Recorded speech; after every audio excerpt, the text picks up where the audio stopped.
Assalamualaikum warahmatullahi wabarakatuh. Alhamdulillahirrahmanirrahim. Wassalatu wassalamu ala asyrafil anbiya'i wal mursalin Sayyidina wa maulana Muhammadin wa ala alihi wa sahbihi ajma'in. Amma ba'd. Perkenalkan, saya Nibros Alfinajah, Prodi Pendidikan Agama Islam dengan NIM D912191138. Di sini saya akan mempresentasikan mengenai mata kuliah Psikologi Perkembangan yang diampu oleh Dr. Haji Ahmad Muhyiddin Zuhri MAG. Sebelumnya, terima kasih kami ucapkan kepada Bapak Muhyiddin yang telah memberikan tugas ini kepada kami. Di sini, saya akan mempresentasikan mengenai pengertian psikologi perkembangan, manfaat psikologi perkembangan, ruang lingkup psikologi perkembangan, dan juga metode psikologi perkembangan. Yang poin pertama, mengenai pengertian psikologi perkembangan. Di sini pengertian ada secara bahasa, secara istilah, dan juga pengertian menurut para ahli. Secara bahasa, psikologi terdiri dari dua kata, yaitu psikologi dan juga perkembangan. Adapun psikologi menurut bahasa berasal dari bahasa Yunani, yaitu psyche, yang berarti jiwa, dan logos yang sepadan artinya dengan ilmu. Jadi, psikologi adalah suatu kajian yang mempelajari tentang ilmu jiwa, sedangkan perkembangan adalah proses perubahan progresif yang bersifat kualitatif fungsional dan terjadi pada aspek fisik dan psikis. Nah, sedangkan secara istilah, psikologi perkembangan adalah suatu ilmu yang merupakan bagian dari psikologi yang membahas tentang gejala jiwa seseorang, baik menyangkut perkembangan atau kemunduran perilaku seseorang sejak masa konsepsi hingga dewasa. Kemudian, psikologi menurut para ahli. Di sini ada 3 ahli yang saya ambil, yaitu menurut J.P. Chaplin, menurut Desmita, dan menurut Werner. Yang pertama, menurut J.P. Chaplin, psikologi perkembangan adalah cabang dari psikologi yang mempelajari proses perkembangan individu, baik sebelum maupun setelah kelahiran, berikut kematangan perilaku.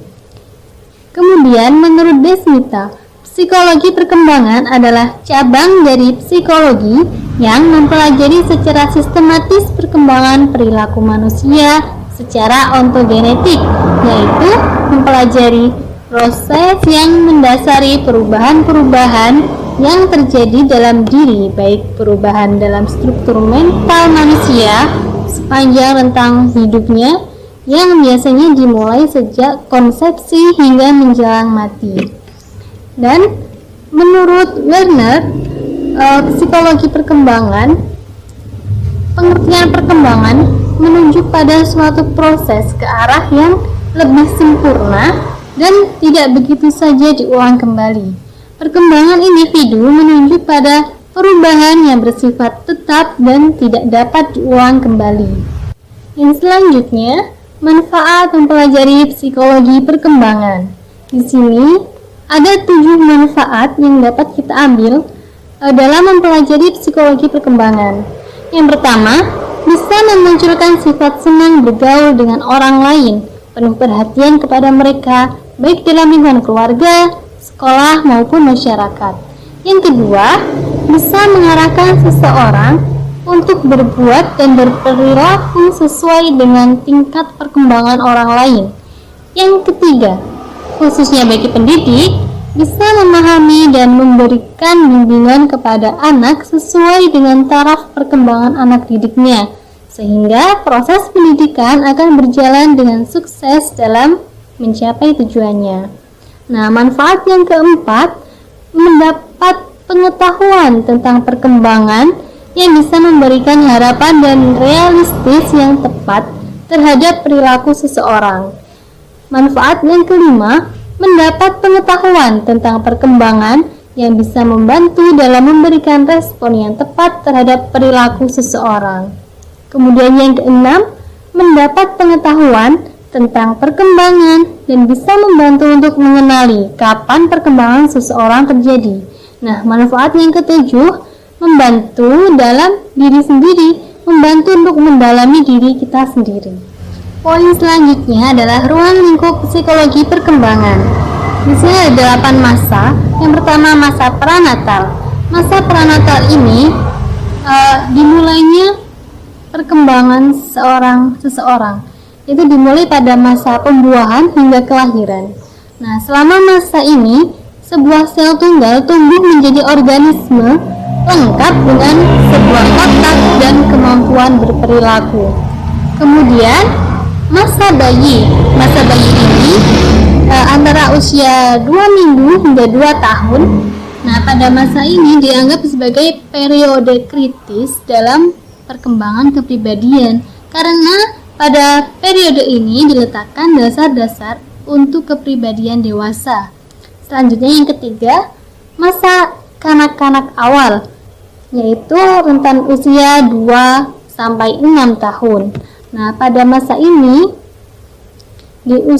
dikatakan usia prakelompok karena pada masa ini anak-anak mempelajari dasar-dasar perilaku sosial sebagai persiapan bagi kehidupan sosial yang lebih tinggi yang diperlukan untuk menyesuaikan diri pada waktu masuk kelas 1 SD.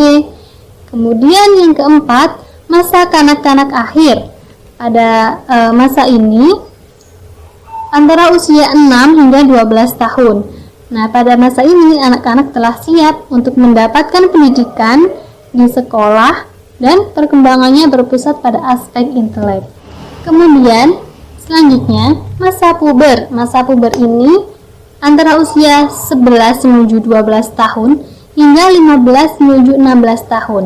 Nah, pada masa puber ini ada kriteria yang sering digunakan untuk menentukan permulaan masa puber, yaitu haid yang pertama kali pada anak perempuan dan mimpi basah pada anak laki-laki. Nah, masa puber ini memiliki 4 perubahan tubuh yang utama yang bisa kita ketahui. Yang pertama, perubahan besarnya tubuh. Yang kedua, perubahan proporsi tubuh. Yang ketiga, perubahan ciri-ciri seks sekunder. Dan yang keempat, perubahan ciri-ciri seks primer. Nah, kemudian selanjutnya masa dewasa awal. Masa dewasa awal ini pada usia 21 hingga 40 tahun. Masa ini merupakan masa pencaharian kemantapan dan masa reproduktif, yaitu suatu masa yang penuh dengan masalah dan ketegangan emosional, periode isolasi sosial, periode komitmen, dan masa ketergantungan, perubahan nilai-nilai, kreativitas, dan juga penyesuaian diri pada pola hidup yang baru. Kemudian, selanjutnya, masa dewasa pertengahan. Ini terjadi pada usia 40 hingga 60 tahun. Nah, ciri-ciri yang menyangkut pribadi dan sosial pada masa ini antara lain, masa ini merupakan periode yang paling ditakuti. Yang kedua, masa ini merupakan masa transisi di mana pria dan wanita meninggalkan kehidupan dengan ciri-ciri jasmani dan perilaku yang baru. Kemudian, yang ketiga, masa ini adalah masa berprestasi. Nah, menurut Erikson, selama masa ini orang akan menjadi lebih sukses atau bahkan sebaliknya. Nah, yang keempat, pada masa ini perhatian terhadap agama lebih besar yang dilandasi kebutuhan pribadi dan sosial. Kemudian yang terakhir, masa akhir atau usia lanjut. Ini terjadi pada usia 60 tahun hingga meninggal nanti. Nah, usia lanjut atau usia tua adalah periode penutup dalam rentang hidup seseorang. Pada masa ini ditandai dengan adanya perubahan yang bersifat fisik dan psikis yang semakin menurun. Oke, poin selanjutnya, metode psikologi perkembangan. Metode psikologi perkembangan ini ada 2. Yang pertama, metode yang bersifat filosofis, dan yang kedua, metode yang bersifat empiris. Metode yang bersifat filosofis ini ada 3. Yang pertama, metode intuitif. Yang kedua, metode kontemplatif. dan yang ketiga metode filosofis religius. Nah, sedangkan metode yang bersifat empiris ini ada 6 metode. Yang pertama metode observasi, yang kedua metode klinis, yang ketiga metode pengumpulan, yang keempat metode eksperimental, yang kelima metode cross section, dan yang keenam metode longitudinal. Selanjutnya kita akan membahas mengenai metode yang bersifat filosofis. Di sini yang pertama metode intuitif. Metode ini dilakukan dengan cara sengaja untuk mengadakan suatu penyelidikan atau dengan cara tidak sengaja dalam pergaulan sehari-hari. Dalam keadaan yang terakhir itu, kita mengadakan penilaian terhadap sesama kita atau benar-benar ingin kita ketahui keadaannya melalui kesan-kesan yang terhadap orang-orang tersebut. Langkah-langkah seperti ini justru kesan pertamalah yang paling besar peranannya dalam pengambilan kesimpulan. Namun periode ini kurang memenuhi syarat, maka dari itu metode ini perlu digabungkan dengan metode yang lain agar memperoleh kesimpulan yang valid. Kemudian yang kedua, metode kontemplatif. Metode ini digunakan dengan jalan merenungkan objek yang akan diketahui dengan mempergunakan kemampuan berpikir kita. Alat utama yang digunakan adalah pikiran yang benar-benar sudah dalam keadaan objektif. Artinya, murni tidak tercampur dengan alat-alat yang lain serta tidak tercampur pula dengan pengaruh-pengaruh dari luar yang bersifat lahiriah dan biologis. Yang ketiga, metode filosofis religius. Metode ini digunakan dengan mempergunakan materi-materi agama sebagai alat utama untuk meneliti pribadi manusia. Nilai-nilai yang terdapat dalam agama merupakan kebenaran-kebenaran absolut dan pasti benar. Selanjutnya kita membahas mengenai metode yang bersifat empiris. Di sini yang pertama ada metode observasi. Pada dasarnya metode ini adalah metode yang paling dasar dilakukan dari semua metode yang ada, yakni mengadakan pengamatan secara cermat dan sistematis serta membutuhkan adanya keluasan tertentu. Introspeksi atau ekstrospeksi merupakan penyelidik ini melihat kembali peristiwa-peristiwa kejiwaan yang telah terjadi dalam dirinya sendiri, bukan apa yang sedang terjadi. Kemudian yang kedua, introspeksi eksperimental, yaitu suatu metode introspeksi yang dilaksanakan dengan mengadakan eksperimen-eksperimen secara sengaja dan dalam suasana yang dibuat. Kemudian yang ketiga, ekstrospeksi, yaitu suatu metode dalam ilmu jiwa yang berusaha untuk menyelidiki atau mempelajari dengan sengaja dan teratur gejala-gejala jiwa sendiri dengan membandingkan gejala jiwa orang lain dan mencoba mengambil kesimpulan dengan melihat gejala-gejala jiwa yang ditunjukkan dengan mimik dan atau mimik orang lain. Setelah metode observasi, sekarang yang kedua yaitu metode klinis.